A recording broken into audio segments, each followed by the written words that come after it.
Et salut et bienvenue sur la brève de février. C'est la vidéo dans laquelle on va te parler des jeux qui sont sortis. Hola, Jean-Baptiste du passé, c'est Jean-Baptiste du futur. Et oui, je suis en plein montage là, et c'est simplement pour te dire que non, ce ne sont pas les jeux qui sont sortis, mais bien entendu des jeux à venir dont on va parler dans cette vidéo. À bon entendeur, salut.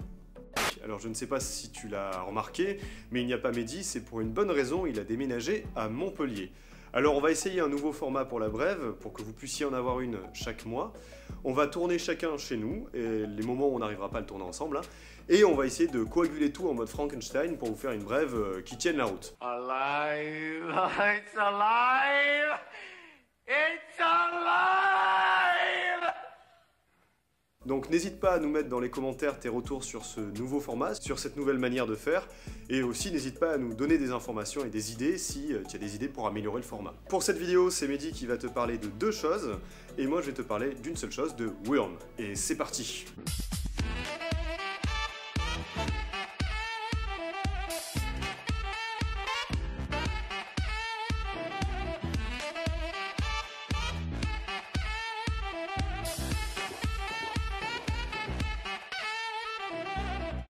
Est-ce que tu as déjà entendu parler du jeu de rôle Les Héritiers?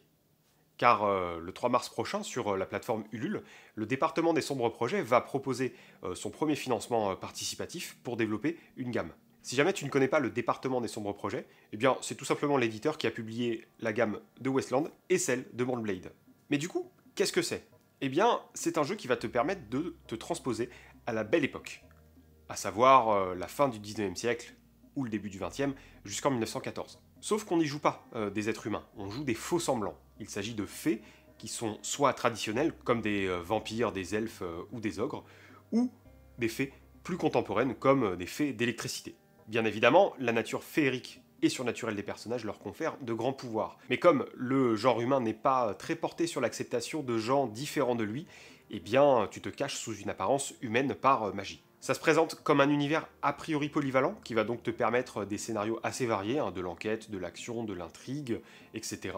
Mais aussi un univers à secret, et notamment le plus troublant d'entre eux, matérialisé sous la forme d'un cauchemar récurrent chez tous les héritiers, ces êtres surnaturels donc, un champ de bataille titanesque et infernal survolé par un dragon aussi grand qu'une montagne. Chose qui semble représenter métaphoriquement la Première Guerre mondiale. Mais du coup, comment est-ce que ça se joue? Alors, petite précision, je n'ai pas énormément d'informations encore sur le jeu, et je ne sais pas ce qu'il en est exactement de l'équilibrage et de la fluidité du gameplay. La base est assez simple, il va falloir que tu ajoutes une compétence et une caractéristique à un dé. Le calcul de base est très simple, il faut que tu ajoutes une carac et une compétence au score d'un dé. Et pour ce dé, tu vas avoir le choix entre lancer un dé 8, un dé 10 ou un dé à 12 faces. Pour savoir quel dé lancer, il va falloir que tu fasses un choix entre un dé 8, un dé 10 et un dé 12. En gros, lancer un dé 8 demande n'importe quel niveau de compétence. C'est quand tu vas faire une action plutôt prudente. Si tu as un rang dans la compétence, ça te dispense d'un échec critique si jamais un 1 vient à être tiré. Pour avoir la possibilité de lancer un dé 10, il faut avoir au moins un rang dans la compétence. Et si jamais tu fais un malus de 3 vient s'ajouter au jet. Et pour lancer un dé 12, il faut avoir 2 rangs dans la compétence associée, et faire 1 t'impose un malus de -5, ce qui équivaut a priori à un échec critique. Il y aura aussi un petit système qu'ils appellent un système de triche, qui va te laisser le choix entre deux choses, soit lancer plusieurs dés, soit choisir l'une des faces adjacentes à la face du résultat de ton lancer. Bref, il n'y a pas beaucoup d'informations sur le système pour l'instant, il y en aura qui vont venir, à savoir que les compétences semblent être organisées en 3 catégories, hein, les compétences instinctives, dont tout le monde dispose, les compétences utiles et futiles qui servent globalement à crâner. Autre petite information, la gamme semble articulée autour de 3 ouvrages, 3 sorties, à savoir Les Héritiers, qui sera le livre de base, Arcane et Faux Semblant, qui fera office de livre DMJ, et Objet Aventureux, qui contiendra l'écran, ainsi qu'un fascicule avec des secrets de l'univers. Bref, un jeu à la forte identité historique, et si tu suis cette chaîne, tu dois savoir que j'y suis très sensible, avec un petit soupçon d'American Gods pour la petite différence entre les faits modernes et les faits traditionnels. Bref, moi j'attends d'en savoir plus. On va voir dans les prochaines semaines ce que l'éditeur diffusera comme information d'ici le 3 mars.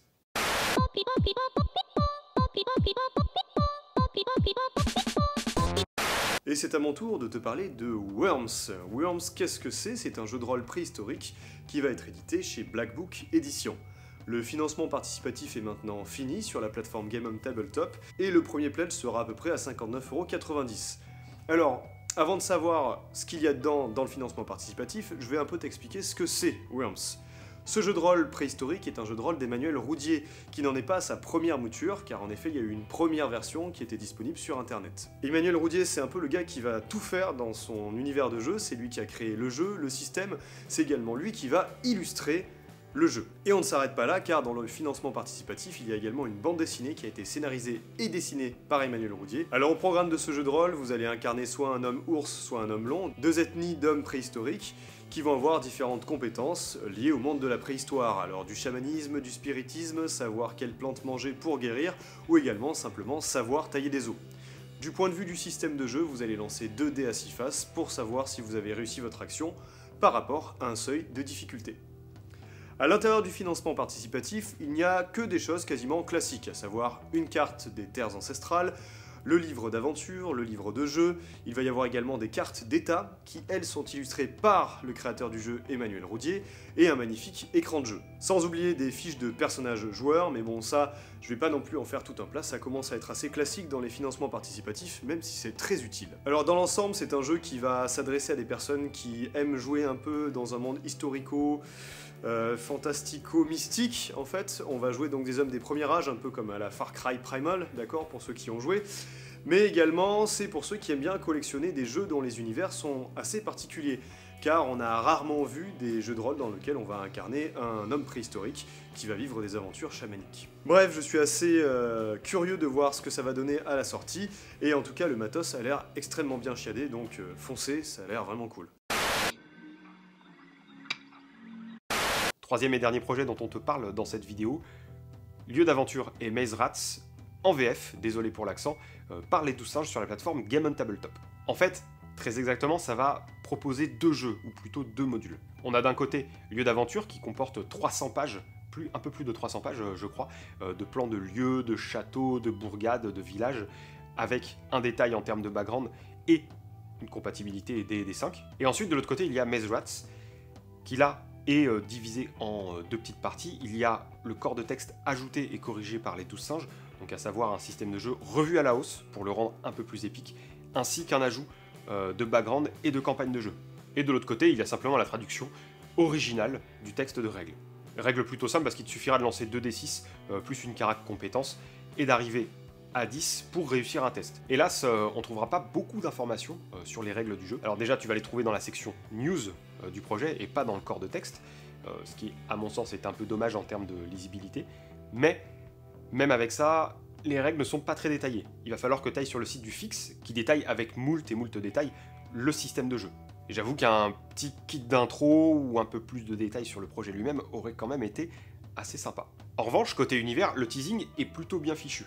Et le projet, là, donne pas mal de détails. Alors le jeu ne se veut pas révolutionnaire, hein, mais le petit pitch sur les 3 tribus orques qui ont annexé la quasi-totalité d'un royaume, qui se sont simplement contentés d'abattre les murailles des cités qu'ils ont conquises, et qui ne les occupent pas sous condition que ces cités leur versent un tribut par clan, à savoir 3.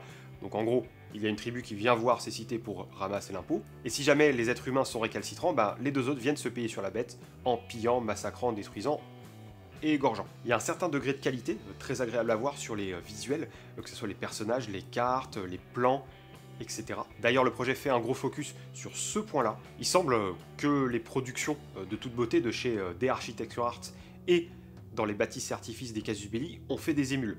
Déjà, l'automne ou l'été dernier, il y avait le projet Location qui proposait des plans assez génériques pour tout type de jeu contemporain et anticipation. Et maintenant, il y a ce projet-là des 12 singes, donc à savoir la partie lieu d'aventure. Pour moi, c'est plutôt une bonne chose, parce que ça permet de voir ce que chaque éditeur peut apporter sur ce genre de production. Et vu que les 12 singes ont tout de même une certaine expérience en termes d'édition, je pense que ça va donner un truc assez cool, mais avec leurs pattes. Et je pense que ça sera très complémentaire de ce que fait The Architecture Art, par exemple.